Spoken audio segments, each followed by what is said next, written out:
And we begin with good day, sir. Geeks come in all shapes and sizes, and that they come into all kinds of things. I was thinking more about the Satanic Panic. By the scholar Gary Gygax. Well, wait, hold on. I said good day, sir. Not defending Roman slavery by any stretch, but God, that's bad. let them vote. Fuck off. When historians, and especially British historians, want to get cute. Oh, it's in there. Okay. It is not worth the journey. This is a Geek History of Time, where we connect nerdery to the real world. My name is Ed Blaylock. I'm a world history teacher at the 7th grade level, and right now an English teacher at the 7th grade level here in Northern California, with a 2-year-old son who has recently started sharing with us the names of his classmates, usually with the phrase, no, student, verb of thing they shouldn't be doing. because that's what he's bringing home from daycare. Nice. Yeah. No, Killian. No, play water. Okay. Yeah. No, puddles. Miss Tracy, teacher, said okay. No, playing in puddles. So wow. That's what I've got going on in my life right now. Who are you? I'm Damian Harmony. I'm a Latin teacher. I'm a history teacher in Northern California. And I have no cute stories like that because I have a 10-year-old and a 7.5-year-old. So they're fully verbal, often to their own detriment at times. But, sometimes too verbal. Yeah. But it's all good. It's a lot of fun. So, okay. So last time we talked about Ronald Reagan, even though you promised we were going to talk about Conan the Barbarian. Well, they're tied together. Okay, show me how. And okay, well that's my whole thesis here, and I want to open a little bit here because right where we left off, because I think this is important. Carter, President Carter, yes. Reagan's predecessor, the man who sold his family peanut farm because he didn't want there to be any appearance, any appearance of any kind of trouble like that, and of course whose brother wound up then embarrassing him horribly by being forced by the government to register as an agent of the Libyan government. Yeah. But anyway... Jimmy Carter, the guy who rejected a South Florida property because he didn't like the idea of there being a White House in Florida. A summer White House. Right. Yeah. That was too decadent to him. That was too decadent. Yeah. Hey, decadence. Howard. There we go. There you go. Too decadent. Yeah. So Carter was seen, fairly or unfairly, as ineffectual, hapless, a hippie dip, and unmanly. Yes. Okay. Decidedly unmanly. We got to come back to decidedly unmanly. He was and is, of course, a pillar of moral rectitude and amongst the best men ever to hold the office of President of the United States. One of the smartest, too. Yes. But in 1980, everybody was pissed at him. Yeah. Because he was the figurehead and the world sucked. And there was just like, if anybody could wind up stuck in a no-win situation politically. Yeah. Like it was going into the 80 election, there had to be this like sense in the back of everybody's head on the Democratic side that like, we're pushing a rock up a really steep hill. Well, Ted Kennedy couldn't stand him. Like he blocked. Oh well, yeah, and that universal health care. Yeah, because he didn't like it, and that couldn't help. That didn't help at all. Well, it's because he ran as an outsider, and you can't run as an outsider when your party. How to put this? When your party has morals. Yeah. And stands for principles. And is a coalition party, you can't run as an outsider. Can't do that. Yeah. The only time you can run as an outsider or an insurgent is if your party is lockstep behind you and zealous. Yeah. So. Yeah. Not that, that ties in with anything going on in the world today at all. Nope. No. We're talking about the 1970s. Allegory is for chumps. We've proven that. Yeah. I thought Al Gore invented the internet. No, he contributed to the environment that allowed it to be invented. Oh, okay, cool. But yeah. So the internet is largely allegorical? Nice. Timestamp. 422. You're back on. I'm back, baby. You're back. So the next line in my notes says, "Hither came Reagan, speech in hand." Reagan campaigned with the slogan, no shit, "Let's make America great again." Look it the fuck up. My next note says, "Pause for contemplation." Wow. Wow. The 1980 campaign slogan, "Let's make America great again." No, now I'm a Latin nerd, so I'm going to address the grammar difference between that and "make America great again." Yes. "Let's make America great again" is what we call a hortatory subjunctive. Okay. "Make America great again" is what we call a imperative. Okay. Hortatory subjunctive is a command, but it's what we call the gentle command. It's, come on, let's all get together and do this. Let's go. Follow me, boys, follow me. Now, it's clearly a command. Where do you think you really be? It's clearly a command. Yeah. However, it feels like an invitation. It is, yeah. It is hortative. You are exhorting. Exactly. Whereas the imperative is, do it. I'm telling you, motherfucker. Right. Yeah. Hortatory is inclusive. It's always in the first person. Imperative is demanding. It's always in the second person. Okay. So I would just like to point out that the great communicator, which he was called, and he deserves aptly named, how much you hate the man. You're right. Yeah. You have to respect. Well, actually, I'm going to say this about both men. Ronald Reagan had a specific genius that worked at that time. Yes. And it made people feel good. Yeah. Which everybody needed. Yes. The current president has a specific genius that works at this time. It taps into everybody's rage and fear. Fear. Yes. The moment in the Republican convention of 16, when he literally said, and I don't remember the specific quote, but I want to say it was, "I am the only one who can save you. I alone." It was even worse than "I'm the only one." Yeah, I alone can save you. Like I genuinely do not know. Like, I don't get the paradigm, the worldview, the mindset. None of that quite gels around the concept I'm trying to get. But I genuinely have not been able to figure out how that line can be not chilling. Right. Because, if you look at the picture of it, it's very much Citizen Kane. You know, and the whole thing was. And my statement still stands. Yes. I don't Yes. But somehow. Well, it's warm under the wings of a dragon that just burnt down your village. Yeah. Okay. But my larger point here is this: both slogans are attached to both men who are extremely effective at communicating on their own terms at a particular time where they captured something important to the Zeitgeist. Right. That at any other time they would have fallen away long ago, but at those times, that particular kind of narcissism caught fire. Yeah. So Reagan's plan to fix the economy. Oh, God. Oh, my. Okay. Cut taxes and eliminate regulations. Quote, "Government isn't the solution. Government is the problem." Says the guy who got public assistance as a kid. Yeah. Oh, well, but he later in a quote where he was, denigrating public assistance programs, he talked about, my family, my childhood, I grew up in a time where there weren't public assistance programs because for part of his life he did. Yeah. And those public assistance programs fed him. Right. But anyway, sorry. Okay. Again, we go back to, the Democratic Party left me is horse shit. So anyway, this is where supply side economics appears on the stage in U.S. political discourse. At the time... Which has been proven wrong time and time again, by the way. Oh, well, yeah, anyway. Since then, yes.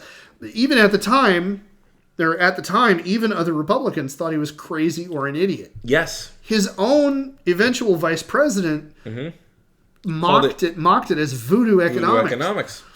He was a Cold Warrior to his core, who spoke far more confrontationally about the Soviet Union than Carter had. Well, okay, so here's the difference. Yeah. Yeah.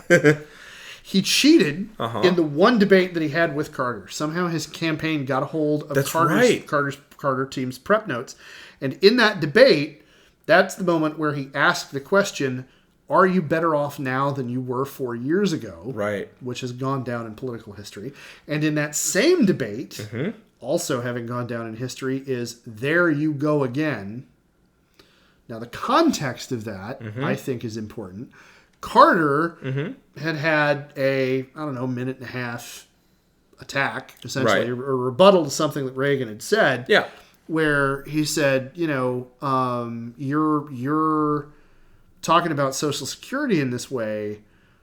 This is just like back when you spoke out against Medicare, which we all now recognize as being, a fundamental benefit, part of our social safety net, and you have a history of being against all of these kind of things, and you're just, knee-jerk against any kind of, any social aid, any kind of social anything.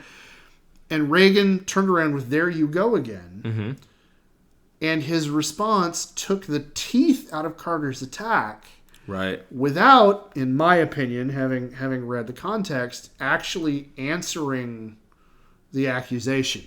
Yeah. He said, at the time I was in favor of different legislation, to achieve that end. That's not in the historical record. Right. I mean, no. Shows the receipts. You said this is where we lose our freedom. Right. About Medicaid. We literally have it on wax. You made albums of this. You made albums. Yeah. So... didn't he also because Carter wrote a bunch of zingers that he was going to hit him with? Yeah. Didn't he find some way to blunt each one of them too? Yeah. Yeah. Oh, yeah. No. Yeah. I mean, yeah. By the way, when Al Gore got a hold of the binder of all of Bush's talking points in 2000, he turned it over to the FBI. Yeah, he handed it over. Yeah. Because there's one thing Democrats do. It's they lose with dignity, I guess. Yeah. Stick to principle over utility. Yeah. Reagan ran a relentlessly upbeat campaign, touting American exceptionalism and promising brighter days ahead. It's morning in America. Now, I'm trying to remember, was that 80 or was that 84? I don't recall. Morning in America was 84. It was. Because, again, it was going on the same theme of, are you better off now than you were 4 years ago? And he won another landslide. It's the city on the hill, right? He's drawing on his speech about City on the Hill is here, yeah. Shining City on the Hill. Yes. His campaign played up his image as a vital, masculine, back to that again, matinee idol from his movie days, and both during the campaign and later on, he cultivated an image as a cowboy. He won in an electoral landslide and with a majority of the popular vote. Right. He got just over 50 point something percent. His margin probably would have been bigger if Anderson hadn't been running as an independent. Anderson was a moderate Republican running to counter Reagan's hard right everything, and he didn't get any delegates. But he drew off the cream off the very top of Reagan's margin. After he took office in 1981, Reagan signed the Economic Recovery Act, which cut the top marginal tax rate from 70% to 50%, lowered the capital gains tax from 28% to 20%, right, more than tripled the amount of inherited money exempt from the estate tax, right, and cut the corporate tax. Right. He ballooned the deficit with all these tax cuts. He said, we're going to cut taxes, but productivity is going to go up and we're going to make money. Right. Never happened. We'll be greeted as liberators and paid in oil. I'll put $1.5 trillion into the stock market and only $50 billion into fighting a virus. Yeah, I saw that post today. That's meaningful. He ballooned it just like a Jiffy Pop pan on the stove. Yes. He increased military spending because, of course, we had to worry about the missile gap with the Soviets. Right. Missile gap, in quotes. Because a Republican-controlled Congress had in 81, I want to say it was 81, turned down SALT. So we still had to worry about the missile gap. And so national debt more than tripled between fiscal year 1980 and 1989. It went from 914 billion to 2.7 trillion. At that time, heretofore unheard of number. He never, in all of his 8 years in the presidency, he never submitted a balanced budget. Right. And debt as a percent of GDP rose from 33 to 53 during his tenure in office. In World War II, when we were spending money on shit that blows up, not a good investment. No, bad return on investment. Well, I shouldn't say bad return on investment because we got rid of Hitler, but. Right. Anyway, return on investment. But in terms of a material return, if it works, you can't use it again, and if it doesn't work, you shouldn't use it again. like it's too dangerous to pick up. You're also exporting it only. You're not getting anything back for it. Yeah. At that point, our debt to GDP ratio was 52%. Yep. Cold War, baby. Right. We're going to break the Soviets by outspending them if we don't do anything else, which, by the way, wasn't actually a conscious tactic, but that's what wound up happening. As I mentioned already, he increased military spending. He placed missiles in Germany to counter the Soviet deployment of their own mobile missile systems. Right. And upped the confrontational nature of policy. Yes. He dubbed the Soviet Union the evil empire. Now there are a couple things, and I have a hate boner for Reagan. He offered, now whether it was genuine or not, he offered, which means it goes into the lexicon. He offered to denuclearize completely in a meeting with Gorbachev. Yes. He did do that. Now whether he was serious, I don't care. He offered it. That's something. He also, again, that great communicator bullshit. It's true. He for those listening at home, Damian gritted his teeth so hard, I could hear them crunch across the table. I don't know if the mic picked it up. Probably not. Anyway, continue. So he communicated very well with Gorbachev. Yeah. In private, while publicly keeping that, maintaining the confrontational front, right? While behind closed doors, being like, okay, let's be real here. Let's talk, which is a good argument for absolute rulers, but Metternich had the same idea when there weren't nuclear weapons. Yeah. So he did that. He also, what was the other thing I was going to point out? He had to do with the Cold War. You said he stepped up the rhetoric, which is true. Oh, he also got us involved into the Strategic Defense Initiative. Yes.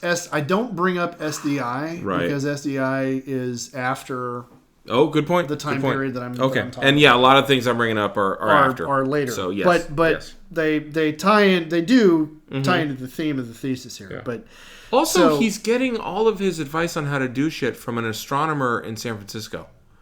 Or an astrologer. An astronomer would be a step up. Would be, yeah. Because like his non sequitur, but a step up. Yeah. Right. But he's getting advice from an astrologer. Like he's setting meetings. Yeah. Based on some hippie based on in weird, SF. Yeah. No, I know. Like what after fucking he decried fuck? The hippies. Yeah. So he developed and enacted the Reagan Doctrine, which led to American support of anti-communist insurgent forces across the globe. The idea was to try to roll back communist gains made during the earlier phases of the Cold War. Generally, he decried social program spending as socialism. He dog-whistled consistently about domestic social assistance programs. To modern ears, it is obvious and disgusting. Yes. And he also brought crack into... In order to pay for the Reagan Doctrine through the CIA. Right. And his labor relations board was consistently and strikingly anti-union. And that pun was on purpose. Yeah. Thank you. So he broke the back of the air traffic controllers. Right. Which was the very first Like, that was his like hammer blow to the forehead. And then that was after he got shot, right? Yeah. Yeah. I literally just talked about it in the Dark Crystal episode, and it's already left my head. Yeah. That was after he got shot, which, by the way, him getting shot is the thing that helped his numbers a lot. Oh, catapulted his popularity. Yeah. His approval rating shot up. Yeah. So, to boil down the themes that are involved in his policy, and at this point I'm going to stop talking about Reagan for a little while. He's talking about military might. Yes. Confrontation with a great enemy. Individualism and the denigration of community assistance. I'm starting to see a theme here. Promotion of self-reliance. Exceptionalism. Vigorous masculine virtues. He pushed a narrative of national resurgence through hard work, struggle, and individual freedom. That was the point I wanted to bring up last time, by the way. Okay. We talked about the punchy fight with the author, Howard, and how wonderful that was. And I went in on the futurists. Yeah. But it also occurred to me that you've got Howard and his love of this violence and this exceptionalism, and basically like the chattering classes, the bad people are weak ones, and they have to use tools and shit like that, right? Yeah. How Nietzsche can a guy get? Because that is some Nietzsche shit right there. Yes. And Nietzsche died 11 years before Howard was born. Yeah. And I mean, he went crazy 15 years before Howard was born. But he died, 11 years before Howard was born. And Nietzsche feeds big time into fascist ideology and stuff like that. Nietzsche and the idea of the Übermensch feed really, really hard into that. What I'm going to say, this is my own interpretation of it, is the Nietzschean ideal and what Howard idealized are, I'm going to say, parallel. Okay. Howard was less concerned with the idea of an Übermensch operating outside of the idea of good and evil. I mean, it becomes that because he writes this character as being this cynical, amoral survivor. Right. But his focus, like all the time, his focus, and he wrote about this at wearying length to Lovecraft, was this idea of vitality, right, and masculine strength and all of this, and the Nietzschean idea of the exceptional individual is not so much a part of Howard's thinking, if that makes sense. It does, except for this being in the front of the movie. Yeah. Okay. But I'm getting there. All right. Because that, what you just showed me, which I'm about to quote here in a moment. Okay.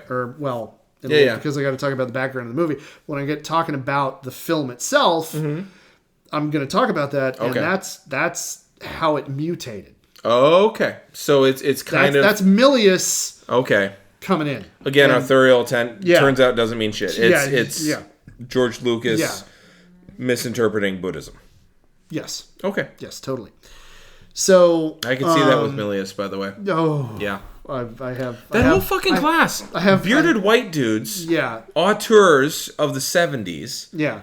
Really loving the idea of full of bullshit, wanking off on whether they're individualism shit. Yeah. Left or right. They're all pricks. Okay. So, anyway, those are all of the themes in Reagan's policy, with a side order of latent racism and homophobia thrown in for flavor. And now, finally, we get to talk about the movie. Cool. Conan the Barbarian. Conan goes to the movies. Licensing issues. Isn't that just an image sitting there with a bucket of popcorn and the Atlantean sword sitting on the chair next to him? Yeah. So licensing issues prevented a movie being made through most of the decade of the 70s. Nobody could figure out. So they've been trying to. Milius in particular, from a very early stage. Of course, Milius in particular. Duh. So, but from a very early stage. Are we going to talk about Milius? Because you and I know, but the audience. He's coming up. Good. And so people had been trying to make the movie, and it stayed in development hell forever because there was legal stuff and nobody could figure out how to do it. And eventually, simplifying the whole thing, eventually those issues got worked out. But other problems kept the project in development hell longer until John Milius agreed to direct using a modified script written originally by Oliver Stone. Right.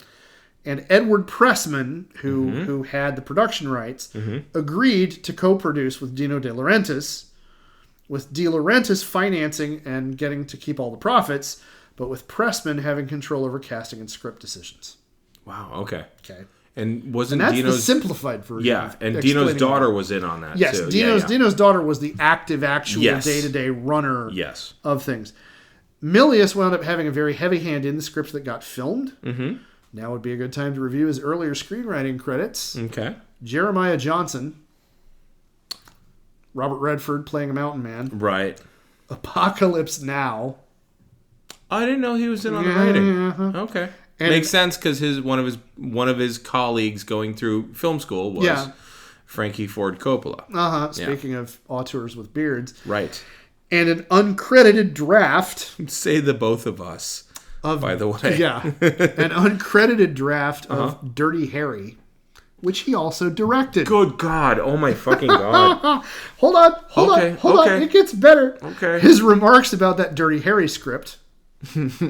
He says his contribution to the film was, quote, a lot of guns.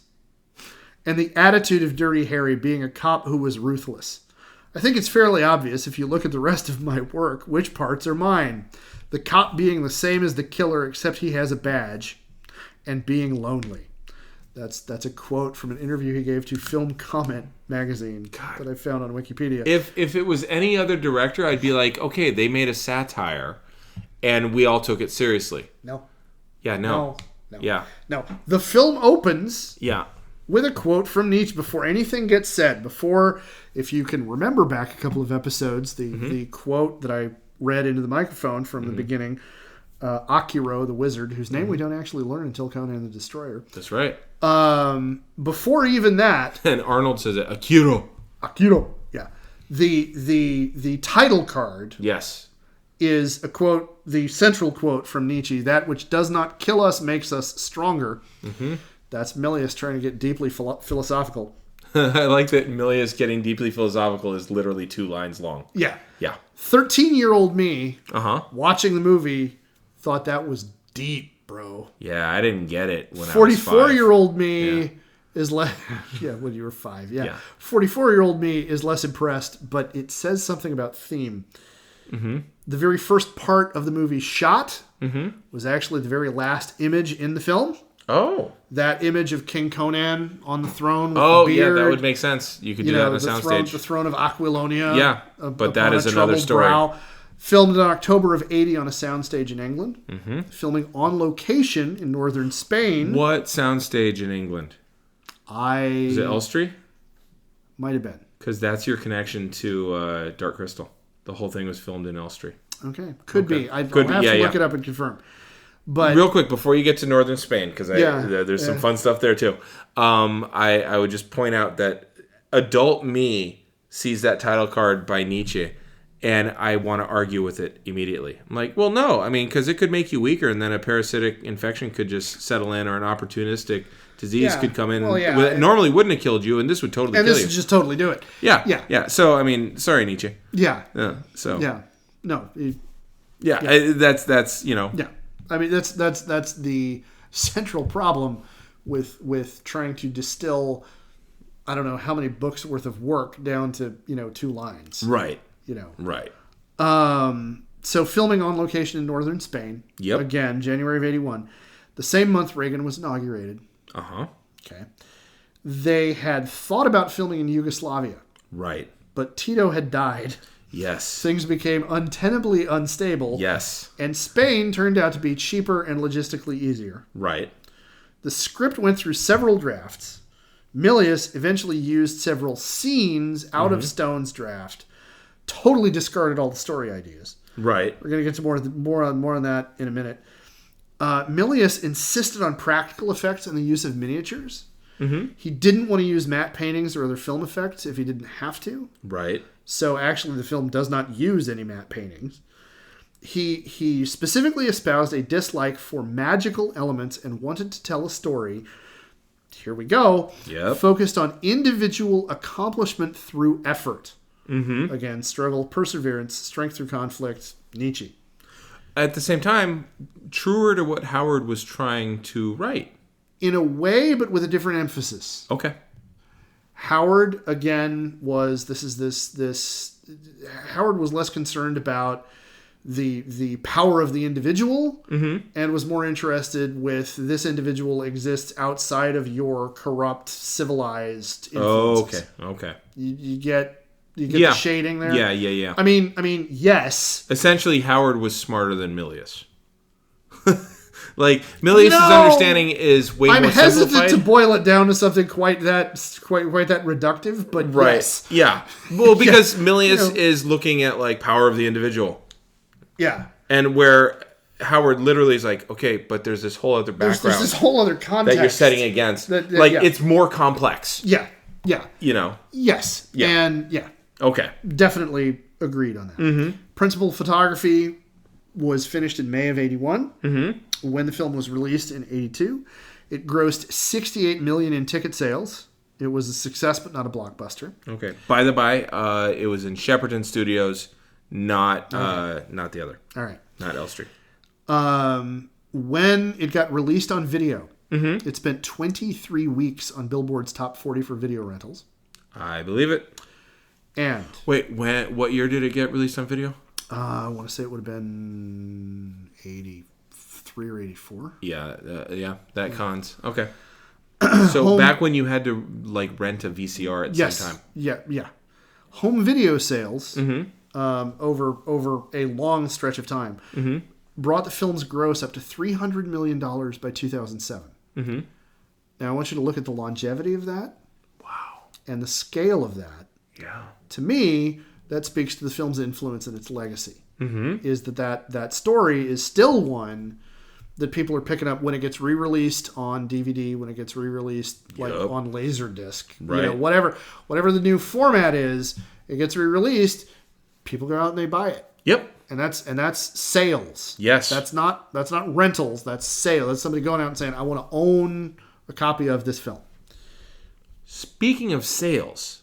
Ooh, time to shill stuff. Now is a good time to shill stuff.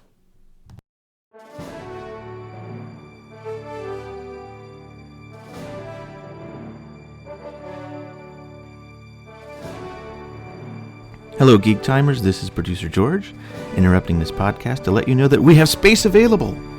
This space could be used to promote your product, book, event, group, even wish a special someone happy birthday. If you're interested in using this space, please contact us on Twitter via private message @GeekHistoryTime.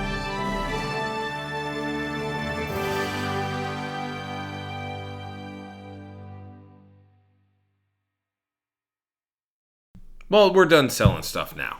Yeah, well, yeah, So, for the time being. Yeah. If though there is anything you want us to sell, there's still time. There is still time. Yeah. We still have bills to pay. We still have episodes to record. We still have children to feed. Yes. So you can reach either one of us individually. Yes. You can reach me at @EHBlaylock on both the Twitter machine and Instagram. Yep.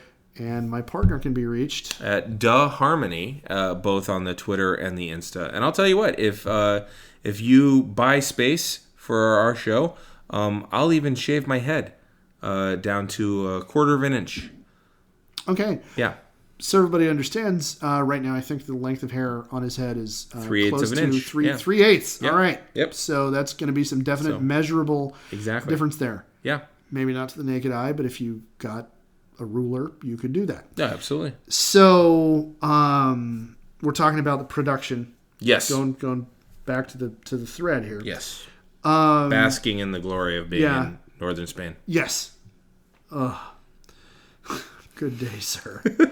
So the movie departed from the book in books, plural, in a lot of ways. One of the first ones. I started us off on what is going to be my wrestling opus. It looks like with that quote from Akira at the beginning of the film. I want to read to you what was actually published. Okay. As part of as the opening to The Phoenix on the Sword. Okay. The very first Conan story ever published. Well, before you do, are we going to get into the amount of injuries that Sandal Bergman caused during the movie? We can segue onto that because I didn't. That woman was dangerous as fuck in that movie. Okay, well we'll have to we'll have to talk about it. But, all right. But so to give you an idea of the beginning of the differences between the film and the books. The books, all of the first story ever published starts with, "Know, O Prince, that between the years when the oceans drank Atlantis and the gleaming cities, and the years of the rise of the sons of Ares, there was an age undreamed of, when shining kingdoms lay spread across the world like blue mantles beneath the stars. Nemedia, Ophir, Brythunia, Hyperborea, Zamora with its dark-haired women and towers of spider-haunted mystery, Zingara with its chivalry, Koth that bordered on the pastoral lands of Shem, Stygia with its shadow-guarded tombs, Hyrcania whose riders wore steel and silk and gold. But the proudest kingdom of the world was Aquilonia, reigning supreme in the dreaming west. Hither came Conan the Cimmerian, black-haired, sullen-eyed, sword in hand, a thief, a reaver, a slayer, with gigantic melancholies and gigantic mirth, to tread the jeweled thrones of the earth under his sandaled feet."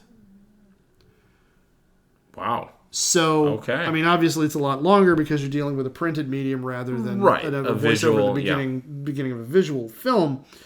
But it gives you the idea from the very beginning. Mm-hmm. First off, it establishes, because you find out like lines later that Conan is the usurper king of Aquilonia. Right. And he's now built up how awesome Aquilonia is. But beyond that, it gives you the idea that this is a moment in time in a big world. Yes. That we're now focusing on this small character. Right. The opening in the film with its brevity doesn't give us the vastness of that world. Yeah, it puts us in that locale. It zooms us in right away, and therefore everything that's going on is epic in scale because of their focus on the protagonist. Yeah. Because that's everything. Because that individual, right? Okay, he's destined for this great thing. Destined for whatever. You know, interestingly, you mentioned a bunch of places that show up in the movie. Yeah. Zamora, they get mentioned in the film. Yeah. I believe Subutai is Hyrcanian. Yes. And then which is to say a Mongol. Right. Because Subutai. Right. Thief and archer. Yes. For those of you unfamiliar with the history, Subutai was a Mongol general under Genghis Khan. Yes. So, yeah, they're borrowing from clear sources here. Yeah. And then also Stygia. Black Black Lotus. Lotus. Stygian, the best. Yeah. Yeah. Think I would sell Haga? Yeah. You know, and then what were the others? There were a few others that were mentioned. I was just like, Shem. oh, yeah. Yeah, well, Shem is name of one of the sons of Noah in the Bible. Yeah. So I thought that was interesting because and Shem went west, if I recall. Yes. So boom, there's your lower Celta. Yeah, and Hyperborea. Yeah. Why do I know that name? Is that the Upper England? It was a term used for Thule, the Ultima Thule, the ultimate North Hyperborea. Yes. Borea. Boreal. Yeah. So Schwarzenegger got cast in the film specifically because Milius and I don't remember who else saw Pumping Iron, and they said, "That dude." That's our guy. There were a couple of other people they had considered, one of them notably being Sylvester Stallone. Really? Yeah, before they saw Arnie and went, no, that guy. Bigger, and squarer, more Teutonic jaw. That's true. I'm sure had to be part of it. Yeah. And he was cast specifically because he looked like the Frazetta covers. Oh, okay. He looks very little like Howard's Conan. Yep. I mean, his hair is the wrong color. Like, they could have fixed that. Easy fix. Like, of all the shit they could have done, didn't do it. But anyway, he was a bodybuilder, Mr. Universe, with a massive physique. While, again, book Conan is described frequently as being panther-like. Right. He's strong, stronger than most, but he's not bulky. There's even a line where Conan punches the camel. Yeah. And then everybody's staring at them, and Subutai goes, "You're too big to be a thief." Yes. Yeah. Yeah. One of the better little side moments in the film. Yep. Now, book Conan as a character is exactly as described. What you see on the tin, the label on the tin, is exactly what you get with book Conan. He's a character of Brobdingnagian kind of nature. He's a hedonist. He's a hothead. He's a braggart. Right. Like several stories of especially younger Conan start with him making some claim that, like, well, now you got to back it up, loudmouth. Oh, okay. And he gets himself into trouble, but he's like, all right, fine. Right. I'll do it, man. How very Texan. Yeah. How very Texan Irish. Oh, yeah. It ain't bragging if you can do it. Right. Milius's version of the character. Ooh. I have things to say. Is laconic and emotionally, I have here muted, but I've realized that stunted. Yes. Is a much better description. Yes. We see him laugh. We see him get drunk. But compared to book Conan, he's pretty humorless. And he's pretty grim. Yeah. You know? So there's a couple things there. One, movie Conan is a young boy who sees his whole village slaughtered and is literally holding his mom's hand as he sees her head fall. Yeah. That's going to stunt you. Desperate And trauma. then he's sold into slavery. Yeah. Where his whole life is that wheel. Yep. And that's very much the, you will either die on this thing or you will become its master. And then he's sold again, if I recall, into pit fighting. As a gladiator. Yep, as a gladiator. And he just spends all his time around people where death is his only way of communicating. Life, death, right, the same. Yeah. He's so emotionally stunted that the only goal he has in life is revenge for the trauma that was inflicted upon him. Yep. And once he has his revenge, he is empty. He's thoroughly empty and has nothing to do. Yeah. Now, what's interesting is in the director's cut compared to the theatrical cut, and I don't know if you're going to dive into that. I touch on it. Okay. In the director's cut, there's a Captain Ahab scene where he talks to Subutai about how his life could have been different. It's a shitty scene. It should have been cut, and it was cut. And it's good that it got cut. It didn't get cut for the right reasons. It got cut for time. And then at the end... Because Milius's ego. Yeah. Yeah. And at the end, also, there's a scene where after he set fire to everything... Yeah. The princess, still kind of cultified, she prostrates at his feet, and he steps past her, and then he carries her home. And it's a really stupid fucking scene. Instead of he burns it all down, and then that's the last thing that we see, and then it's his crown. Yeah. So in the theatrical cut, they do a better job of, and that's the other thing in the movie, Conan doesn't speak much. Now, this is because Arnold has an accent. Yeah. But in the movie, Conan doesn't speak much. In the same way that in the Kurt Russell movie Soldier, Kurt Russell doesn't speak much. Yeah. And I think the effect is very similar and incredibly evocative. These are men who are broken men. The only language he knows is violence and conquest. And once he has his revenge, he literally has no other reason to live. Yeah. No. Yeah. There's an awful lot there. Yes. Yeah. And that's why I think this movie is vastly underrated, by the way. Oh yeah. And when you add in those two scenes, you take a movie from being an A movie to a C+. Oh yeah. Well, because they're superfluous and masturbatory. Yeah. And they take away from everything else that's been shown about this guy. Yeah. Milius missed the point with his own stuff. Yeah. So Conan in the books, you talk about the emotional stuntedness. Conan in the books, like, sounds fairly self-actualizing. Intensely, ultimately self-actualized. And he'll be in a sword fight with 5 guys and mocking them. Yeah, like, come on here, Conan dog. Wow. Borrowing from swashbuckling fiction, all these right. Kind of, and pulp. Yeah, and it's pulp. So, but that's not who we see on the screen, right, at all in this version of the film, and everything you just talked about his childhood, the murder of his people, death of his mother. That's a whole cloth invention. Howard's Conan was never a slave in the middle of nowhere. He was never a gladiator. Okay. That's all new material to push the weird philosophy that Milius is trying to shove down our throats. Yeah. He's in love with Nietzsche. Yeah. And my own notes, film Conan is a traumatized, emotionally stunted figure of idealized macho endurance. What didn't kill him literally made him stronger. Right. Yeah. There you go. That's it. Have you ever heard Blew my wad, and now here I am jacking off on the screen. Again, okay. Have you ever watched it with the director's commentary? No. So fucking funny. First off, because Milius is just like jerking off while he's talking about it. Like practically he's like, and there's the wheel. And it's all about Nietzsche. And he's just coming all over Nietzsche. And he's talking about it with Arnold Schwarzenegger. Who's sitting like, so just make sure the check clears. No. No. Schwarzenegger, it looks as though Schwarzenegger has never seen the movie. It doesn't understand how commentary works.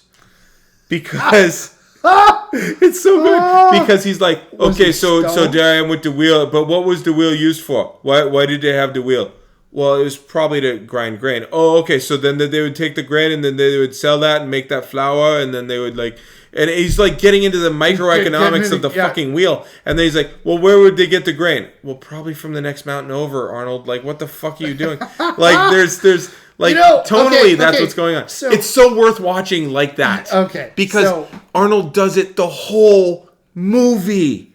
Poking holes. Not poking holes. Asking the most, have you ever had a relative who, will come in while you're watching a movie? And they'll come in and be like, well, what's that? Why is he doing that? And it's where were you? Okay, so here's the question. I'm legitimately asking this. Sure. Because of what I know about Arnie's personality. Everything I've heard about his reputation.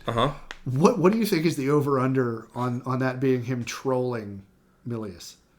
I don't think so, because he makes other dumb fucking jokes throughout. Okay. Yeah. Okay. Yeah. Like the woman that he gets to throw into the fire and stuff. He talks about her and about how he just saw her at a cigar smoking convention. Oh, okay. And shit like that. And he makes jokes about all this stuff. But he's asking all these agriculture questions. I wonder if he was stoned. That I will give you over under on. But yeah, it's that's the kind of thinking that I associate with right. Okay, how many have I had? Right. How before I come in here, how many am I gonna light up? So oh my god, it's hilarious. You gotta watch it with that commentary. I gotta watch it at some point. Yeah. So the movie is a revenge epic. Yep. Like you said, that's his whole goal in life. Thulsa Doom, the character borrowed from the books. Okay. But in a completely different revamp. The name is taken. He's a sorcerer. That's the same thing. But his role changes entirely. Okay. He murders Conan's family, slaughters his village, and sells him into slavery. Conan gains his freedom, encounters the snake cult, and then pursues a vendetta. Right. Likely because of the episodic nature of the stories, because it was short stories published in pulps. Book Conan never has this kind of vendetta to pursue. Yeah, because you can't stretch it over multiple. And when you're submitting stuff to a pulp like Weird Tales, it's like I'm submitting this to you, and you say, well, rework that, throw something back at me, and then I send you this other thing, and you're like, oh no, this is great as is. Right. I'll make a couple of formatting changes, and here we go. Right. You can't know what order your stories are going to get published in. They have to be standalones. You can't serialize them. They all have to be standalones. So his conflicts are all short term. They're all mostly they're bottle episodes. They're bottle episodes, and they're motivated by more immediate, less high arching trauma, emotional kind of concerns. Like I just said I'm not afraid of whatever it is that wizard has at the top of his tower guarding his treasure. Mm-hmm. I'll break in, I'll steal it, I'll make all of you look like idiots. Yeah, I'm a foreigner. You think I'm a barbarian? Fuck that. I'm going to do it. Right. That's all right, Northerner. Yeah, do it. Go do it.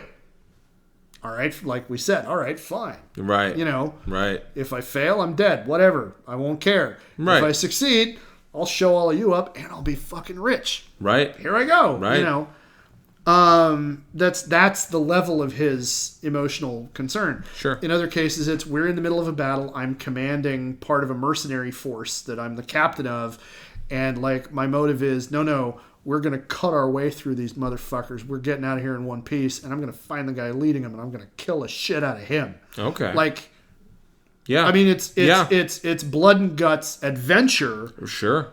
And it's the scale is bigger because now we've got two armies and there's the fate of a kingdom on the line and all this. But his emotional concern is no, I'm angry at you. Right. So I'm gonna kill however many motherfuckers I gotta kill to get to you. Right. And then I'm gonna rip your head off your pencil neck. Right. That's Conan. Yeah, I hope you leave enough room for my fist because I'm going to ram it into your stomach. And rip out your goddamn spine. Yeah, pretty much. And so the cult of Set in the books is the state religion of Stygia. Mm-hmm. In the movie, right, it's a cult. Right, it's a tumor on the planet. Well, I mean, it's not a tumor. Not a tumor. Nice. Fuck you. That's one for you there. Yeah, that's good. But the Set cult in the movie is like our 20th century conception of a cult. It's not a religious cult. I would point out that you just had Jim Jones. That's what I'm about to get to. I'm sorry. Is we see Doom enthralling a horde of young people to follow him to the point of literal self-sacrifice. Yep. One of my favorite scenes as an adolescent because, nearly naked, at one point naked girl and another point nearly naked girl. Right. Through weird charisma, sorcery, magical powers, moments before his death, at the hero's hands, he's standing at the top of the temple, all of them out in front of him. Yep. And he exhorts them all, "You, my children, are the water that will wash away all that has gone before. Yes. In your hand you hold my light, the gleam in the eye of Set. This flame will burn away the darkness, burn you the way to paradise." Now, in the director's cut, he goes on. Right. "Purging is at last at hand. Right. Day of doom is here. All that is evil, all their allies, your parents, your leaders, those who would call themselves your judges. Yeah, right. Those who have lied and corrupted the earth, they shall all be cleansed." And my very next line is, think of the Manson family, Jonestown, to a lesser extent, the Hare Krishna. Yep. Real quick, also the religious right. Okay. Yeah. Yeah. All right. And Falwell. Yeah. Also, I would point out that what you said was part of the director's cut and part of it's part of the theatrical cut. Interestingly, when it was shown on TV, they cut out sexy. Yeah. They cut out booby. Mm-hmm. They cut out a few of the violences. The snake getting mutilated, though. Yeah, they did. Because it was a snake. Right. But they left out Talk about buckets of fake blood. Like, holy crap. I love how he's chopping, and he chops through it, and he goes to chop one more time, and he's like confused. And he's like, yeah. It's dead. It's a brilliant moment. But just real quick, the trap that he sets for Falkor. Yeah. Not Falkor.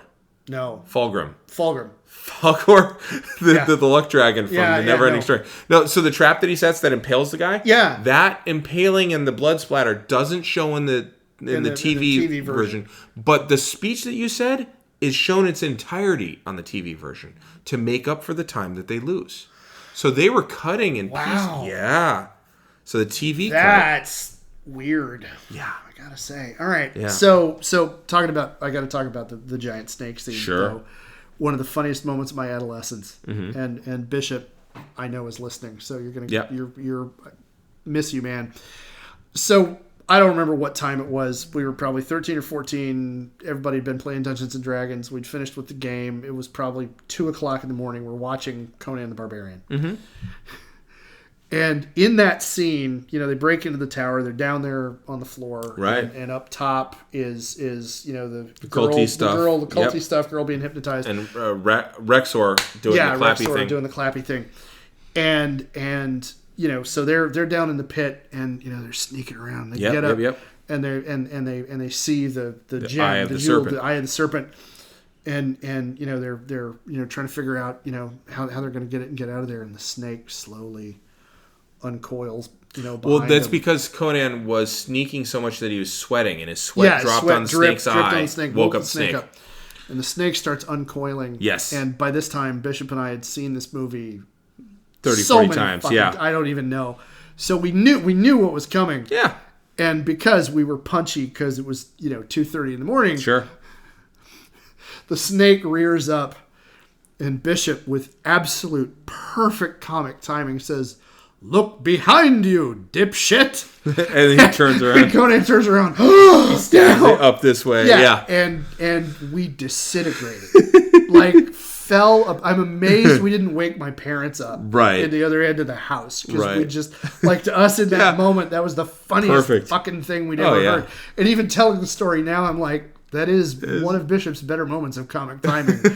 And he knows from when to throw a zinger. Sure. So, anyway, massive segue. But, so the Conan, cult. Yeah, the cult. Conan cuts Doom's head off. Yes. And the cult, leaderless, disperses. Cut off the head of the snake. Yeah. Yes. The cult of Set. When he cuts the head off, though, he comes down with his father's broken sword. Sword, yes. The broken one. Yeah. The one that Rexor had and Conan fucking broke. Yeah. All of that. Oh, wow. Yeah. Right? And he comes down, and Thulsa Doom is holding it as it's spurting. Right? Yeah. And then he turns him around and he hits him the other. He does a wedge cut, like Subway sandwich wedge cut. Yeah, yeah. On the dude's head. Yeah. And then he does the final. Yeah. Yeah. Oh, it's like everything else. I mean, buckets Yeah. of fake blood. And so the cult is hierarchical. Yes, it is. With Doom at the top. Yes. Pursues an agenda of corruption of existing kingdoms. Yep. Its leaders engage in decadent, literally orgiastic rites. Mm-hmm. This ties in with Howard's ideas about decadent foreign civilizations. Okay. I also see a parallel to perception of the Soviet Union. Hierarchical. Okay. Masses controlled through, propaganda. Right. Programming, all this. The orgies I'm not seeing, but no, the rest, I'm not seeing but I that, do see what you're saying now. Yeah. In this sense, Conan symbolizes a victory of individual will over mechanistic, corrupt state forces. Machismo meets libertarianism. Yeah. Oh, yeah. Okay. Back to the because they're rescuing Max von Sydow's daughter. Yeah. Right. King Osric's daughter. Yeah. King Osric. Max the much missed. Yep. Even with a long life gone too soon. Yeah. Max von Sydow. So his daughter joins the cult. Yeah. In the 70s, you had Patty Hearst joining the SLA. Yep. Yeah. Oh, yeah. Okay. Yeah. And so the aesthetic of the film is very Dark Ages. Yes. Okay. They even discussed doing the music as using all ancient sound, musical instruments. Yeah. Well, and the Polydorus score, of course, has all those gongs, timpani drums, all the timpani, and all the really big, heavy, huge horns. Yeah. Low range. Relatively very low pitched. Yes. Not a lot of rhythm section. Yes. With just enough melody to make it carry make it a it through song, to the next. carry it through to the next time. You're just banging on the drums. Yeah, it's like if Danny Elfman tried to be James Horner. Oh, that's brilliant. Yeah. And so now in the books, many of the kids. Oh my God! I'm sorry to interrupt you. Yeah. But the Danny Elfman thing just reminded me of the beginning of the orgy scene.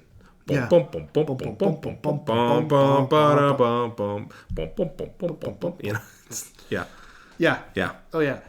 And at the end, sometimes I feel I've got to run away. I've got to. Nice. The snakes you try to fire at me. Yeah. We'll work on that. Okay. So The books described a whole bunch of the kings of the Hyborian Age as being glittering cosmopolitan places. That's not what we saw. That's not what we see in the movie. The film imagines a world where even the civilized are barely above barbarians themselves. In fact, does it always smell this bad? How does the wind get in here? Yeah. Civilization. Well, that's barbarian virtue versus the corruption of civilization right there, which is like the only time the movie is true to Howard's themes is like that one throwaway line. Right. But Conan's companions, Valeria, who does show up in the story, she's a lover of his in one. She's turned into the love of his life in this one. Subotai. The two of them don't dress or think very much differently than Conan does. It's true. The film calls him a barbarian, but the line between barbarian and civilized is very blurry. Even King Osric, and I have here, played by the great Max von Sydow in a role that clearly paid the mortgage for him, looks like a Viking chieftain more than the king of a civilized nation. Oh, yeah. So in Milius's version of Hyboria, Milius's milieu, the theme is no longer civilization versus barbarism because we don't see a real distinction. Everybody's a barbarian. It's the fucking Dark Ages. Yeah. It's individual vitality versus collective malaise. It's all Nietzsche. Wow, no, that's all 1980. That's all. That's 100% the 1980 presidential race. Yeah. It's Nietzsche. It's Nietzsche with Conan as the Übermensch. Yes. Okay. There's a weird post-apocalypse vibe to it all. Despite there never being a stated apocalypse, dusty. Everything looks dusty. Yeah. Well, they're in northern France. They're in northern Spain. Or Spain. Yeah. Towering ruins in the middle of nowhere. Everybody dresses in furs.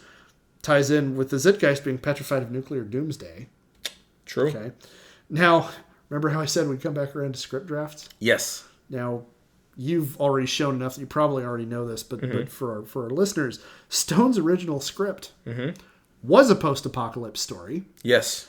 In which mashed up the Howard stories, A Witch Shall Be Born in Black Colossus, and in it, the climax of the movie was going to be Conan leading an army against a horde of mutants. I was going to say, they're mutants or goblins at some point. Yeah, it was mutants. Yeah. And it should be noted that Stone was using a lot of coke and depressants at the time. And commentary on that script says, yeah, it was a cocaine fever dream. Like it was like fucked up. And so again, the aesthetic is dusty, kind of post-apocalyptic, furs, nobody's clothing looks new, even if they're rich. I just want to say this is one of the things that like twigged when I was watching Dark Crystal. Because it's a very lived-in universe. Desert landscape, very lived-in universe. Right. Same kind of Dark Age kind of feel to it. Now, Dark Crystal was literally post-apocalypse. It was. But the vibe is there. Wow. Oh, hang on a second. Okay. George Lucas did Star Wars. Yes. Very much a lived-in universe. Which was revolutionary. Alien.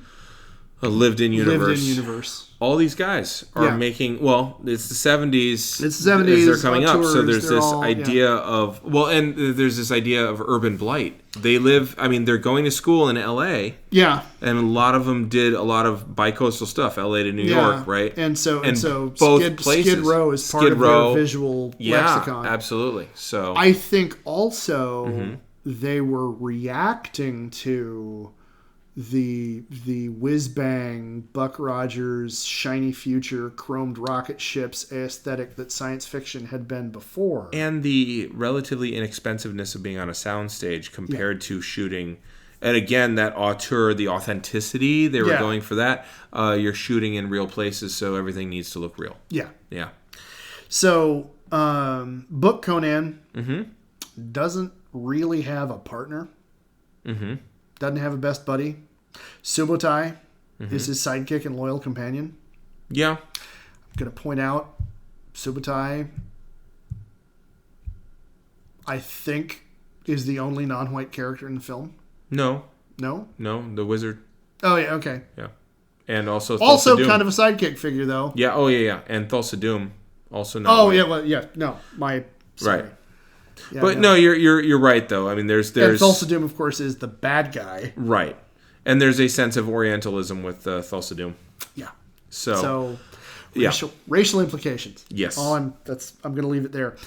The character of Valyria, who I already mentioned once before, appears in Red Nails in the books, and nowhere else. Red Nails, by the way, is an awesome story. Okay. It also has its moments where you're like, Bob, this doesn't age well. Apparently, he had a phobia of lesbianism. So one of the antagonists is a immensely queer-coded female sorceress kind of figure. That's essentially who is looking like it. The sorceress element is she's trying to transfer her soul into Valyria's body and possess her so she can maintain her immortality. Isn't that kind of flavors of what we see in the Red Sonja movie?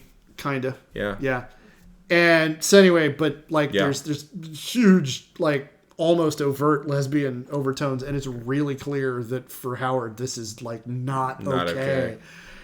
But anyway, so Valyria appears there and nowhere else. Movie Valyria is a mashup of that Valyria and Belit, the Pirate Queen, in Queen of the Black Coast. Okay. Belit in Queen of the Black Coast also dies and has a supernatural return to save Conan when he's in desperate peril, just like Valyria in the movie. She appears as that apparition and all that stuff. Right. As a Valkyrie. As a Valkyrie. Yeah. Yeah. So, looking at time, I think we can pause it here, and the next one can be the analysis of stuff and conclusion. Absolutely. What do you want to say here? What are you thinking? That thing that you pulled on, and you only kind of tugged at it for a second, but it was the individual exceptionalism against the collective malaise. Yeah. That's, let's make America great again versus, Carter literally had a speech called the General Malaise speech. It's been called that since then because he was the only person to actually say the State of the Union was not good. Yeah. And so I just Pillar of honesty. Yeah. So I really would just kind of to kind of come back to that. Just that's what's selling at that time. Yeah. So, yeah. All right. Well, I am not reading anything new this week. Neither am I. Okay. So I really look forward to the conclusion of this because this is fascinating stuff. I think it's funny to me that the both of us are such fanboys of this movie. Oh, yeah. That maybe it's a generational thing. I think it's a generational. Part of it is it's a generational geek thing. Yeah. Yeah. It's because I owned the DVD, and prior to that, I had the VHS. It was always a thing that I bought. Like you said, you buy every version that you come across. But it's it is a movie that I will watch almost annually. And I forever have touted it as being a vastly underrated movie. I have a genuine appreciation of it, and it's not just because it imprinted on me as a 5-year-old. Yeah, there's a lot more to it than that. It manages to overcome the kind director. of dumbness of the bluntness of what the director was trying to do with the material. I think you said when we were talking about doing this episode, you said it's accidentally a great movie. It is. And you're right. He fell over backward into success. He fell over backward into a remarkable artistic success. Yeah. Yeah. So, all right. Well, for Geek History of Time, I'm Damian Harmony. And I'm Ed Blaylock. And until next time, look behind you, dipshit.